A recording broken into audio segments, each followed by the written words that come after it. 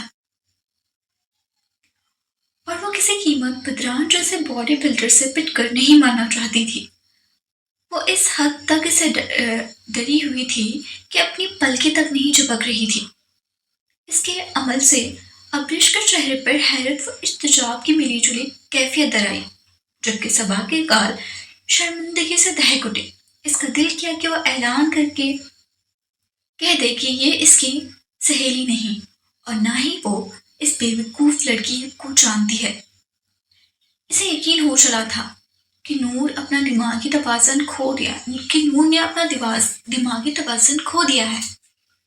بدران کی آمد سے سب لوگ ان کی طرف ہی متوجہ ہو گئے تھے، اور سب کی موجودگی میں وہ خود کے ساتھ ان کی عزت کا بھی جنازہ نکال رہی تھی۔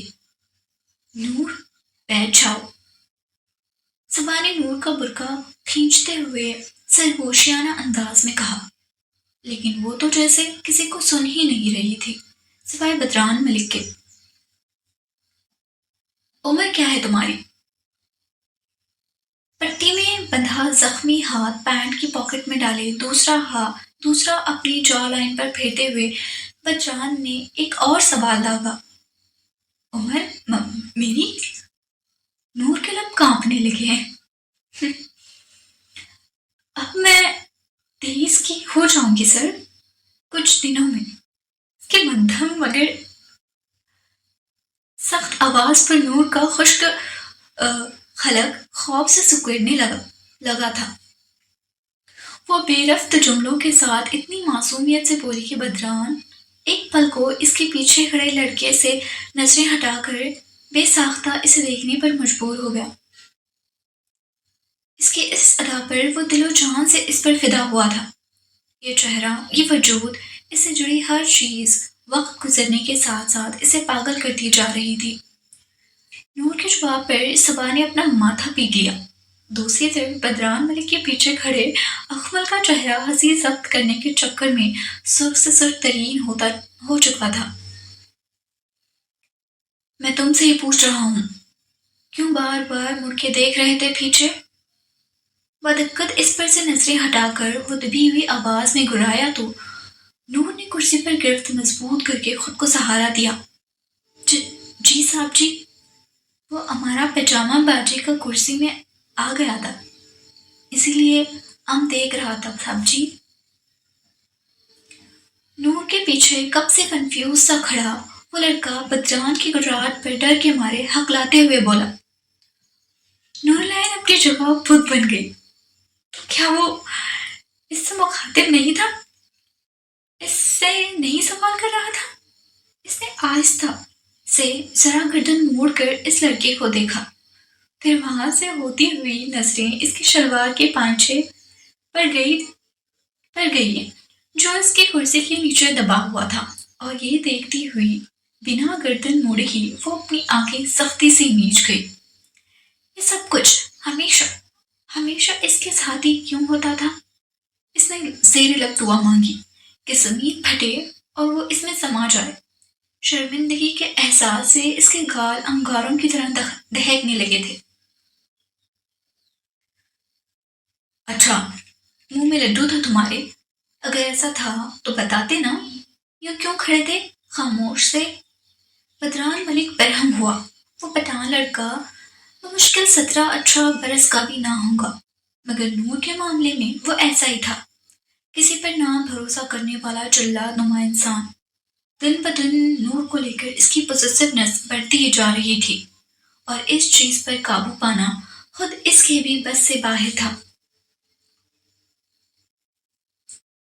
وہ وہ صاحب جی، ہم کو شرم آ رہا تھا۔ وہ دبلا پتلا لڑکا سہمتے ہوئے چہرے کے ساتھ اب خوف اور خجالت کے بیچ الجھا کھڑا تھا۔ کینٹین ہسپتال اور یونیورسٹی کے بیچ تھا، اسی لیے وہاں صارفین بھی آیا کرتے تھے، اور وہ لڑکا بھی انہی میں سے ایک تھا۔ اس کی آواز سنتی ہوئی نور نے دھیرے سے اپنی آنکھیں کھولی اور ایک ہاتھ سے عبایا کو مٹھی میں دبوچ کر خاموشی سے دوسرے ہاتھ سے کرسی کا کونا اٹھا گئی۔ اس کے اتنا کرنے کی دیر تھی کہ وہ پٹھان لڑکا بنا کچھ بولے اپنی شلوار درست کرتا وہاں سے نکل گیا تھا۔ اس کے جانے کے بعد نور نے دھڑکتے دل کے ساتھ اپنی گردن واپس بدران کی طرف موڑی، جس کا چہرہ حد درجہ سنجیدہ تھا۔ میں جاؤں؟ ایک انگشت کو اپنے سینے پر رکھ کر اسی انگلی کو اٹھا کر دروازے کی طرف اشارہ کرتی ہوئی بدران ملک کو دیکھ کر وہ بس اتنا ہی پوچھ سکی۔ وہ اب رو دینے کو تھی، اور ایسا کرتے ہوئے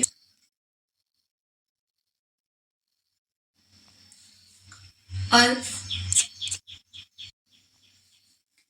اور ایسا کرتے ہوئے وہ بدران نوریز ملک کا دل پہلو میں دھڑکا گئی تھی۔ اسے عام نہیں کہا جا سکتا تھا۔ سادگی سے، سہولت سے وہ دلوں پہ عین شین قاف کا اسم کندہ کر دینے والی تھی۔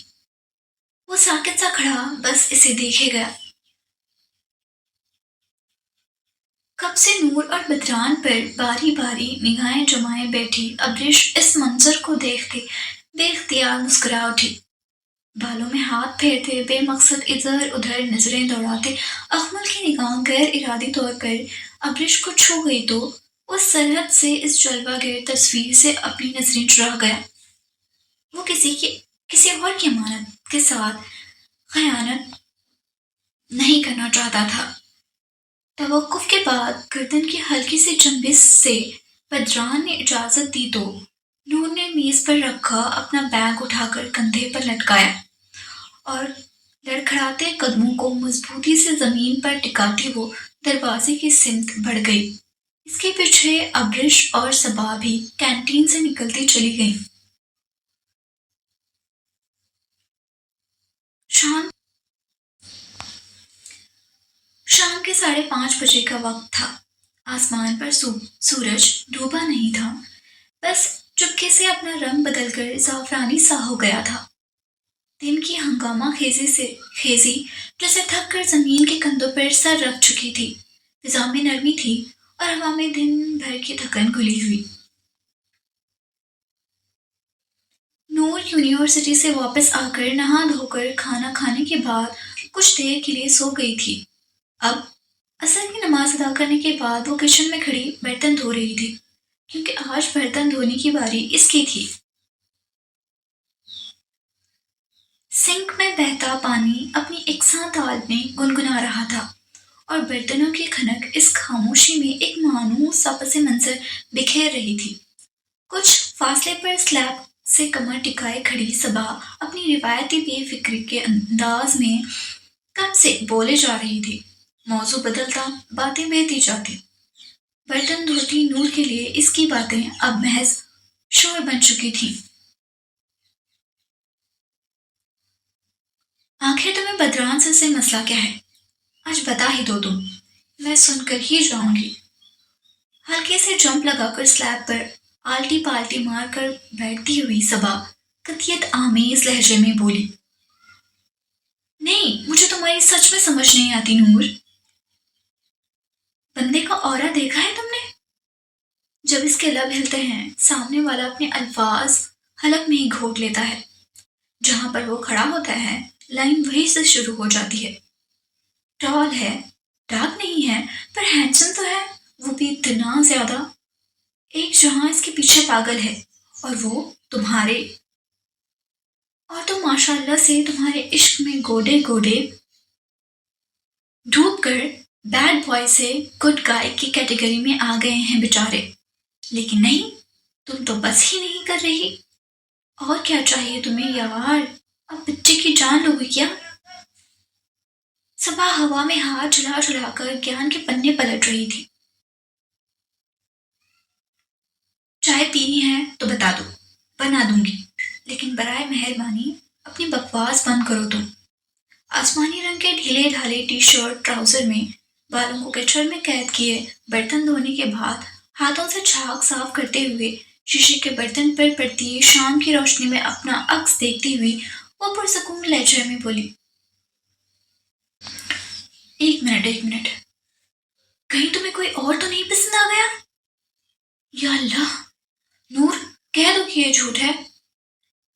اس کے چہرے پر چھائے اطمینان کو دیکھتے ہوئے اپنے سر کو دونوں ہاتھوں میں تھام کر وہ ڈرامائی انداز میں گویا ہوئی، پاگل ہو کیا؟ ایسا کچھ نہیں ہے۔ صبا کی اٹپٹی حرکتوں پر مسکرا کر نور نے اس کے سر پر ہلکی سی چپت لگائی۔ ایک بات کہوں، برا مت ماننا۔ صبا یوں ہی بیٹھے بیٹھے دھیرے سے کھسک کر ہاتھوں کو سلیب پر ٹکاتی ہوئی اس کے قریب قدرے جھکائی، مجھے نا تمہاری سیکشول اورینٹیشن پر کبھی کبھی شک ہونے لگتا ہے۔ سرگوشیانہ آواز میں انداز رازدانہ تھا کہ کہیں تمہیں لڑکیوں میں تو انٹرسٹ نہیں؟ اگر ایسا ہے تو کھل کے کہو، میں بات کروں گی آنٹی انکل سے۔ زمانہ بدل رہا ہے اور آج کل کی جنریشن کے حساب سے یہ سب عام سی بات ہے۔ بولو نور، ڈرو نہیں، میں ہوں تمہارے ساتھ۔ پہلے تشویشی لہجے میں سوال کرنے کے بعد آخر میں اس کے کندھے پر ہاتھ رکھ کر اسے حوصلہ دیتی ہوئی وہ متفکر سے استفسار کرنے لگی، بکو مت۔ ایک انگلی کو صبا کی پیشانی پر ٹکا کر پیچھے دھکیلتی ہوئی وہ گیس پر پتیلا رکھ کر اب چائے چڑھا رہی تھی۔ شکر الحمدللہ۔ نور کے کندھے سے ہاتھ ہٹا کر وہی ہاتھ اپنے سینے پر رکھتے ہوئے گہری سانس بھر کر وہ بے ساختہ بولی، پوچھنے کو تو اس نے پوچھ لیا تھا، مگر اندر سے اس کا دل بے لگام سا دھڑکنے لگا تھا۔ اگر یہ بات سچ نکلتی تو وہ لوگوں کو کیا منہ دکھاتی؟ نور کے تصدیق کرنے پر اس کے جان میں جان آئی تھی۔ اگر یہ بھی نہیں تو پھر اب کون سی وجہ باقی رہ گئی ہے؟ ناولز میں جب کوئی اظہار محبت والا سین آتا ہے تو تم خوشی سے چھلکنے لگتی ہو، دل میں لڈو پھوٹتے ہیں اور پیٹ میں تتلیاں پھڑپڑانے لگتی ہیں، مگر حقیقت میں تم پر موت کیوں طاری ہو جاتی ہے، پتھر دل کہیں کی؟ صبا نے جھنجھلا کر اسے گھوری سے نوازا۔ اب اسے واقعی غصہ آنے لگا تھا۔ وہ ہر طریقے سے اسے پوچھ کر دیکھ چکی تھی، لیکن وہ تھی کہ اس نے چڑھتے ہوئے سر جھٹکا، جیسے اسے کچھ بھی کہنا بیکار ہو۔ کتاب پڑھنے والی عورت دیر سے محبت پر ایمان لاتی ہے، کیونکہ وہ جانتی ہے تخیل حقیقت سے زیادہ خوبصورت ہوتا ہے۔ اس کا مطلب یہ نہیں کہ وہ پتھر دل ہوتی ہے، بلکہ اسی لیے کہ وہ جانتی ہے کہانیوں کا عشق حقیقت کے عشق سے زیادہ دلکش اور حسین ہوتا ہے۔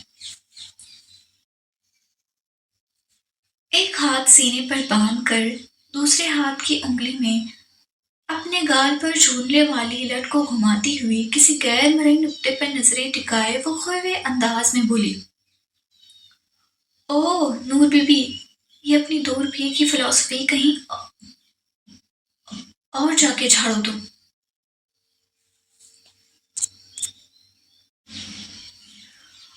اور کیسا دلکش اور حسین عشق چاہیے تمہیں ہاں؟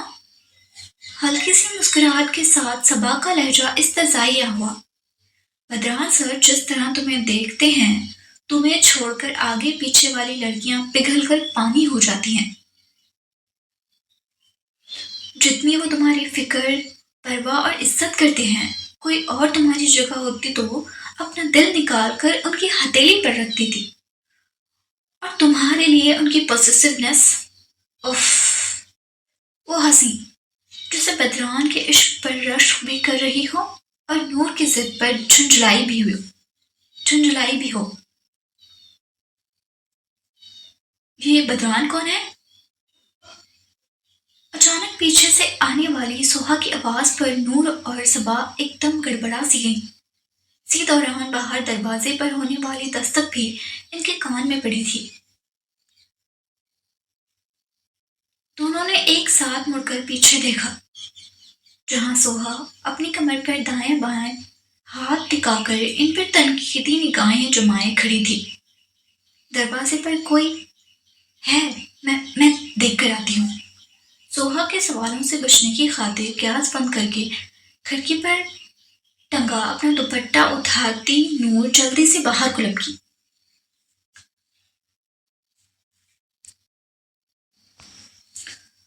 جوں جوں قدم بڑھا کر وہ دروازے کے قریب ہوتے جا رہی تھی، توں دستک کی آواز تیز، بے تاب اور غیر متواتر ہوتی جا رہی تھی۔ دروازے تک پہنچ کر نور نے چرخنی نیچے کی اور جیسے ہی اس نے دروازے کے پٹ کھول کر سامنے دیکھا تو اسے اپنی گھر کی چھت خود پر دھڑ دھڑ گرتی ہوئی محسوس ہوئی، کیونکہ سامنے کوئی اور نہیں، دہلیز کے عین سامنے بدران ملک اپنی آن بان شان کے ساتھ جلوہ افروز تھا۔ لاشعوری طور پر نور کی نظریں بدران سے ہٹ کر اس کے پیچھے اس سے کچھ فاصلے پر کھڑے افراد پر گئیں تو ہینڈل پر موجود ہاتھ پھسل کر بے جان سا اس کے پہلو میں آ گرا۔